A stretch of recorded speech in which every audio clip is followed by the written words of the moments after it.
అందరికీ నమస్కారము. మాఘపురాణము 20వ అధ్యాయము. పాండవులలో ద్వితీయుడు భీముడు. అతడు మహాబలుడు, భోజన ప్రియుడు, ఆకలికి ఏమాత్రం ఆగలేనివాడు. బండెడు అన్నము అయినను తినుటకు చాలదు. అటువంటి భీమునకు ఏకాదశి వ్రతము చేయవలెననే కుతూహలం కలిగింది. కానీ ఒక విషయంలో బెంగతో ఉండెను. అదేమంటే ఏకాదశి నాడు భోజనం చేయకూడదు కదా, భోజనము చేసిన ఫలము దక్కదు కదా అని విచారించి తమ పురోహితుని వద్దకు పోయి, ఓయి పురోహితుడా, అన్ని దినముల కంటే ఏకాదశి పరమపుణ్య దినమని అంటారు కదా, దాని విశిష్టత ఏమి అని భీముడు అడిగాడు. అవును భీమసేన, ఆ రోజు అన్ని దినముల కంటేనూ ఎంతో ప్రశస్తమైనది, శ్రీ మహావిష్ణువునకు ప్రీతికరమైనది కనుక అన్ని జాతుల వారును ఏకాదశి వ్రతము చేయవచ్చును అని పురోహితుడు అగు ధౌమ్యుడు చెప్పాడు. సరే, నేను ఆ విధంగా చేయుదును. కానీ విప్రోత్తమ, నేను భోజన ప్రియుడన్న సంగతి అందరికీ తెలిసిందే కదా, ఒక్క గడియ ఆలస్యమైనా నేను ఆకలికి ఆగలేను కనుక ఏకాదశి నాడు ఉపవాసం ఎట్లు ఉండగలను అని విచారించుచున్నాను. ఉపవాసం ఉన్న దినముననే ఆకలి ఎక్కువగా వేయును. ఆకలి తీరే విధంగా ఏకాదశి వ్రత ఫలము దక్కే విధంగా నాకు వివరించుము అని భీముడు అన్నాడు.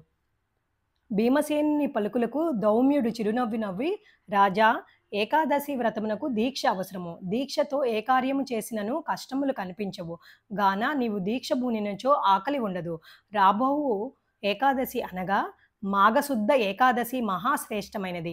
దానికి మించిన పర్వదినము మరొకటి లేదు. ఒక్కొక్క సమయంలో మాఘ ఏకాదశి రోజు పుష్యమి నక్షత్రంతో కూడినదై ఉండును. అటువంటి ఏకాదశికి సమానమైనది మరి ఏదియూ లేదు. సంవత్సరం నందు వచ్చు 24 ఏకాదశులలో మాఘశుద్ధ ఏకాదశి మహాపర్వదినము కనుక ఆ దినము ఏకాదశి వ్రతము చేయుము. ఆకలి గురించి దిగులు పడకము, నియమము తప్పకూడదు అని ధౌమ్యుడు భీమునికి వివరించాడు. అప్పుడు భీముడు మాఘశుద్ధ ఏకాదశి నాడు అతి నిష్ఠతో వ్రతం చేసి ఉపవాసం ఉన్నాడు. అందుకే మాఘశుద్ధ ఏకాదశి భీమ ఏకాదశి అని కూడా పిలుస్తారు. అంతేకాక ఓ దిలీప మహారాజా, పరమేశ్వరునికి అత్యంత ప్రీతికరమగు శివరాత్రి కూడా మాఘమాసం నందే వచ్చును. కావున మహాశివరాత్రి మహత్యమును గురించి కూడా వివరించుము, శ్రద్ధగా వినుము అని వశిష్ఠుల వారు దిలీప మహారాజుతో అన్నాడు. శివరాత్రి మహత్యము. ఏకాదశి మహావిష్ణువునకు ఎంతో ప్రీతికరమైన రోజే. అదేవిధంగా మాఘ చతుర్దశి అనగా శివ చతుర్దశి, దీనినే శివరాత్రి అని అందరు. ఇది ఈశ్వరునికి అత్యంత ప్రీతికరమైన దినము. ఇది మాఘమాసం నందు వచ్చు అమావాస్యకు ముందు రోజు, దానినే మహాశివరాత్రి అని కూడా పిలుస్తారు. ఇది మాఘమాసంలో కృష్ణపక్ష చతుర్దశి నాడు వచ్చును. ప్రతి మాసం నందు వచ్చు మాస శివరాత్రి కన్నా మాఘమాస కృష్ణపక్షంలో వచ్చు మహాశివరాత్రి పరమేశ్వరునికి అత్యంత ప్రీతికరమైనది. ఆ రోజు నదిలో గాని, తటాకం నందు గాని లేదా నూతి వద్ద గాని స్నానం చేసి పరమేశ్వరుని అష్టోత్తర శతనామావళి బిల్వపత్రములతో పూజించవలెను.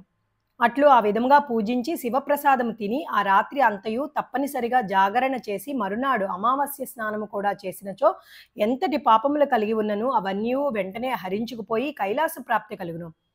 శివ పూజా విధానంలో శివరాత్రి కంటే మించింది మరొకటి లేదు కనుక మాఘమాసం కృష్ణపక్షంలో వచ్చు చతుర్దశి ఉమాపతికి అత్యంత ప్రీతిపాత్రమైనది. కావున శివరాత్రి దినమున ప్రతివారు అనగా జాతి భేదములతో నిమిత్తం లేక అందరూ శివరాత్రి వ్రతము ఆచరించి జాగరణ చేయవలను. పూర్వము శబరీ నదీ తీరమునందున్న అరణ్యంలో కులీనుడను బోయవాడు తన భార్యా బిడ్డలతో నివసించుచుండును. అతనికి వేట తప్ప మరో ఆలోచన లేదు. వేటకు పోవుట, జంతువులను చంపి వాటిని కాల్చి తాను తిని తన భార్యా బిడ్డలకు తినిపించుట తప్ప మరేదియూ తెలీదు. జంతువులను వేటాడుటలో గొప్ప నేర్పు కలవాడు. క్రూర మృగములు సహితము బోయవాణిని చూసి భయపడి పారిపోయేవి. అందుచేత అతడు వనమంతా నిర్భయంగా తిరిగేవాడు. ఒకనాడు ప్రతిరోజు వేటకి వెళ్ళినట్లే బయలుదేరి వెళ్ళాడు. ఆ రోజు జంతువులు ఏమీ కనబడలేదు. సాయంకాలం అగుచున్నది. వట్టి చేతులతో ఇంటికి వెళ్ళుటకు మనసు అంగీకరించినందున పొద్దుపోయినను అక్కడే ఉన్న మారేటు చెట్టు పైకెక్కి జంతువు కొరకు ఎదురుచూచుచుండెను. తెల్లవారుతున్న కొద్దీ చలి ఎక్కువ అగుచు మంచు కురుస్తున్నను చెట్లు కొమ్మలను దగ్గరకు లాగి వాటిని తన శరీరంపై కప్పుకొనుచుండెను. ఆ కొమ్మలకున్న ఎండుటాకులు రాలి చెట్టు కింద ఉన్న శివలింగం మీద పడినవి. ఆ రోజు మహాశివరాత్రి. అందులో బోయవాడు రాత్రంతా తిండి తినక జాగరణతో ఉన్నాడు. తనకు తెలియకపోయినను మారేడు పత్రములు శివలింగములపై పడినవి. ఇంకేముంది, శివరాత్రి మహిమ బోయవానికి సంప్రాప్తించింది. మాఘమాసంలో కృష్ణపక్ష చతుర్దశి రాత్రి అంతయు జాగరణ, పైగా శివలింగముపై బిల్వపత్రములు పడుట, తిండి లేక ఉపవాసము ఉండుట ఇవన్నీ ఆ బోయవానికి మేలు చేసినవి. జరామరణములకు హెచ్చుతగ్గులు గాని, శిశువృద్ధులు గాని లేవు. పూర్వజన్మలో చేసుకున్న పాపపుణ్యముల బట్టి మనుజుడు తన జీవితమును గడపవలసినదే. మరికొన్ని సంవత్సరాలు ఆ బోయవానికి వృద్ధాప్యం కలిగి ప్రాణములు వదిలాడు.